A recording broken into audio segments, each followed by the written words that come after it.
Welcome to KIN 339, Psychology of Sport Behavior and Performance. Today's session is Intro to Sport and Exercise Psychology. Today we'll be discussing origins, development, and future of sport and exercise psychology. Upon completing this session, you should be able to identify historical time periods, key figures, and the development of sports psychology, as well as their roles, specialties, orientations, and primary objectives. Additionally, you should be able to then discuss the global impact of sport and exercise psychology. Let's take a quick historical perspective on the evolution of sports psychology in the United States and a few of the key pioneers. We will cover 6 historical periods of this evolution. First, we must understand that the references to sports psychology appeared as early as the ancient Olympics, and since then it's progressed into what we know it is today. So the first period we will discuss is the early years. As for the development of sports psychology in the United States, its beginnings occurred around 1890s. This era is known as Period 1, or the early years. It spans from 1893 to 1920. Up to this point, much of the study of sports psychology was contemplative and philosophical, and at this point, people who studied sports psychology did it merely as a hobby and not as a full-time career. It was during this period that a more scientific approach began and data was recorded to support findings of psychologists and physical educators. There are many pioneers who had an impact on the study of sports psychology. We'll be covering a few of them here today, and the first one we will discuss is Norman Triplett. Triplett is credited with performing one of the first psychology and sports psychology experiments. He was a cycling enthusiast and observed that times for cyclists were faster when they rode in groups than they were when they rode alone. This was fascinating to him, and he studied cycling records that supported his observations. Later, he performed an experiment where he had children reel in fishing line as fast as possible, and he discovered that kids reeled in more line when working in the presence of other kids, as opposed to when they reeled it in when they were alone. He was able to then use these findings to predict when cyclists would have better performances. His experiments, observations, and study of this phenomenon led to the development of social facilitation theory. The essence of social facilitation theory contends that a person will perform better if an audience is present or they're competing with someone doing the exact same activity. Another pioneer of this time was a Yale psychologist, E.W. Scriptures. He was highly involved in motor control, and he performed laboratory studies on fencers for their reaction times and muscle movements. He also was a pioneer in the study of how sport builds character. This ideology is now supported and used by many psychologists and sports psychologists who study in this field today. The last pioneer we'll highlight in this section is Pierre de Coubertin. He is the founder of the modern Olympic Games. He wrote many articles and discussed how psychology affects youth sports at the Olympic Congresses held at the time, and he progressed this through and developed ideas that sports psychology needed to be interwoven into the elite training of athletes. And so, as we know today, this has happened. And many experts believe that it is the mental game that separates the good from the great and the great from the elite. Next, we have Period 2. This is known as the developmental years. It spans from 1921 to 1938. During this era, labs and psychology testing practices were developed around the globe. Germany, Japan, Russia, the USA, they're all involved in forging ahead in the study of psychological impact of sports, both on performance and character development. Several pioneers helped the progress in this discipline.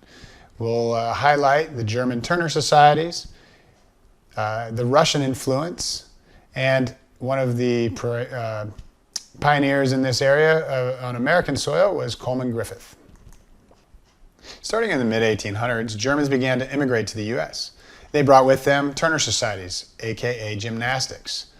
They found there was great benefit both on the mind and the body. This form of exercise is what was found at the original YMCAs of America and provided an environment to assess concentration, personality, aggression, reaction time, self-confidence, psychological makeup, and also the study on how that affected performance. Much of the original physical training we know today began with Turner Societies. Also, on a global scale, Russians had and continue to have a huge impact on athletics and sports psychology. P.A. Ruddock and Avexenti Puni are names that are synonymous with global development of sports psychology. Ruddock started the first ever sports psychology department at the State Institute of Physical Culture in Moscow, while Puni pioneered groundbreaking theories on psychological prep for sports well before it was developed or adopted here in America. The topics he particularly studied consisted of goal-setting strategies, motivation and effort, focus, and arousal regulation techniques, to name just a few. So we cannot overlook the impact the global community had and continues to have on the development of sports psychology here in the U.S. as well as globally. Here in the United States, Coleman Griffith is known as the father of American sports psychology. He was the pioneer that developed labs and assessment techniques, and even the first one to start a coaching school here in America. He's published over 25 articles on sports psychology, wrote several books, two of which are considered classics: Psychology of Coaching and Psychology of Athletics. Now, it was during this time that sports was beginning to evolve into more of a professional endeavor, and several superstar athletes began to get involved with Mr. Griffith. And as we know, once you get the ears of elite athletes, other athletes begin to listen. And so this kind of set the course of athletes using sports psychologists or psychologists in general to help their performance. He was the pioneer in using his profession to help professional athletics. Next, we have the third period, known as the Prep for the Future. It ranges from 1939 to 1965. It was during this era that there were many advancements in sports, from venues to hold more spectators, the technology used in sports and equipment, and the physical and mental training, just to name a few of the advancements. It's during this period that Franklin Henry is credited for a significant role in the scientific development and establishment of graduate psych programs, of physical activity programs, and he was a professor and researcher at Cal Berkeley. And he ended up developing this graduate program that trained future sports educators, both physical and psychological educators, and then they later reshaped the curriculums into what we now know as kinesiology. So his devoted energy to motor skill development and the furthering of knowledge to the next generation is what's helped us become what we are today. Additionally, at this time, we begin to see the emergence of women in the development of sports psychology. One of those women is Dorothy Yates. She was one of the first women to both practice and conduct research in the sports psych field. And she is famous for her research with college boxers. Now, she was able to develop a relaxation technique known as relaxation set method, and also positive affirmations, which is also known as self-talk, to manage emotions and provide an environment to improve performance. So she was a pioneer in arousal regulation and self-talk strategies. Her strategies were so effective that she was hired to teach psychology courses around the states that were geared toward athletes and aviators alike. Now, by this time, in the fourth period, the study of sports psychology had gained much traction. Now, this period is marked by the establishment of academia, and its dates range from 1966 to 1977. By this time, physical education was a staple in schools, and sports psych was a separate component of the discipline. So now we see the separation of the disciplines. Two objectives were clearly defined, Objective A and Objective B, which will be discussed later, and they became the focus of scientific study more than ever. The new field of applied sports psychology began to develop even further during this era. National and international conventions were held, and thanks to clinical psychologists such as Bruce Ogilvie, field progressed into promoting careers of working with athletes. Bruce Ogilvie, also known as the father of North American applied sports psychology, not to be confused with Coleman Griffith, the father of American sports psychology. He co-authored several books, and one of those is titled Problem Athletes and How to Handle Them. So he was really focused in on how to improve the team culture by improving the individual athlete, and especially the difficult athletes to work with. He began his work as a consultant with athletes and teams. His work led to better education for coaches and athletes, and today we can use his findings and those that have come from his work to apply them to every level of athletics. As the research and science behind sports psychology improved, respect and acceptance increased. And it was during the fifth period, known as the multidisciplinary science and practice period, lasting from 1978 to 2000. The advancement of science, media, and televised sporting events helped push the field of sports psychology into the future. It was during this period that the Olympic Committee developed advisory boards, and they began to hire full-time sports psychologists for the Olympic athletes. Also, the television coverage of the 1984 Olympics was a pivotal point in promoting and emphasizing the importance of sports psychology of Olympic athletes. Because as you can imagine, you see these elite athletes and their performance, and you promote that with the mental side of the sport, and it gave the profession a much greater international stage and increased recognition globally. Finally, we have the sixth period, the contemporary practices period, and it began in 2001 and continues on to today. The interest in applied sports psychology continues to thrive with strong, diverse, and sustained research programs worldwide. Universities are seeing increased enrollments into sports psych programs, and new funding for external resources are helping create an environment to facilitate mental wellness and keeping healthcare costs down, not just for elite athletes, but for everyone, from athletes to businessmen and women, to students and teachers. Everyone can benefit from the knowledge the field provides and help us live healthier mental lives to improve our performance. Okay, now let's take a minute to consider the impact of the evolution of sports psychology. How has it impacted our actual scientific practices, the development of theories, the development of techniques that we use in psychology and sports psychology today? How has education programs been impacted? And how has overall performance, both sport and business, improved because of the practices of sport and exercise psychology? Welcome to Sport and Exercise Psychology. In this section, we'll define some fundamental key terms, concepts, and theories. It is the basis for much of the scientific study in sports psychology today. As with any scientific field, our knowledge is dynamic, but with the foundation of these terms, concepts, and theories, we can build our knowledge base to help us understand new discoveries from current research. We'll be looking at specializations, the objectives, orientations, also known as the approaches one may take, and then the future trends we anticipate to see. Okay, what are some of the roles that we have in sport and exercise psychology? There are three distinct roles or specializations. These apply to sports psychology as well as traditional psychology. First, there are those who perform research. Their primary goal is to advance knowledge through scientific discovery. And research helps develop theories. And then the data that is gathered through their research helps support those theories.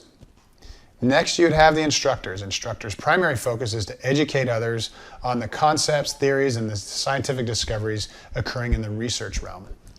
Their job is to share knowledge with the next generation of professionals. There are several areas one might specialize in, such as sport science, motor learning. You might do applied social psychology and sport performance. So there's multiple avenues you can take. So just a matter of your preference. Finally, you have a consultant, and these individuals apply the knowledge and work with individuals or teams. They work with sporting organizations, fitness professionals, physical therapists, business executives, just to name a few. And consultants may be either educational or clinical, while their main focus is to put into practice the research and teachings and assist others to improve their mental health and performance. So what are these consultants? What are their two distinct specialties? Well, clinical and educational. An individual's background and preference determines which specialty they'll focus on. The first specialty is being a clinical sports psychologist. These individuals have extensive training in psychology and are able to diagnose and treat emotional problems and must have a state license. Some examples of emotional problems common to athletes are depression, eating disorders, and substance abuse. Just name a few.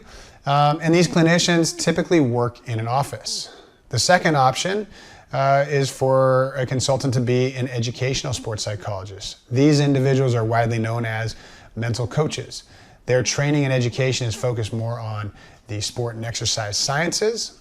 They are not legally allowed or trained to diagnose or treat emotional disorders and do not need a state license. Now, although they do not need a license, many of them have certifications to give them credibility. These mental coaches aim to improve performance with goal-setting strategies, arousal regulation techniques that help build self-confidence and eventually work to improve performance. Educational psychologists typically work in the field. As mentioned, they work with teams and other individuals, but mostly in the field, not necessarily in an office. A lot of times they're coaches of actual sports as well. It is imperative that each of these professionals and these specialties know their role and understand their limitations to maintain the highest standards of ethical practice.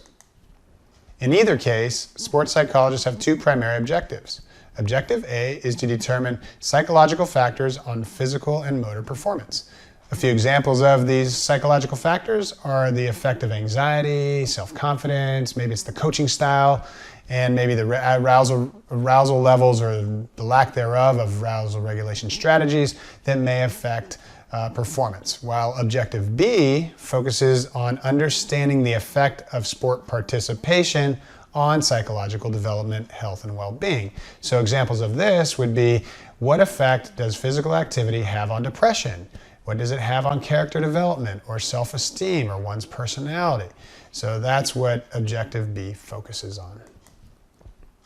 Next, psychologists or sports psychologists may have one of these orientations, or known as a differing approach to how they evaluate and consult with their clients. First, the psychophysiological. This approach deals with the effect of physical activity on brain function, like biofeedback, your heart rate, breathing, maybe your brainwave activity. And some examples would be working with elite shooters or archers and controlling their breathing and heart rate to perform better, or how even maybe motor control and learning occurs in elite athletes versus recreational athletes.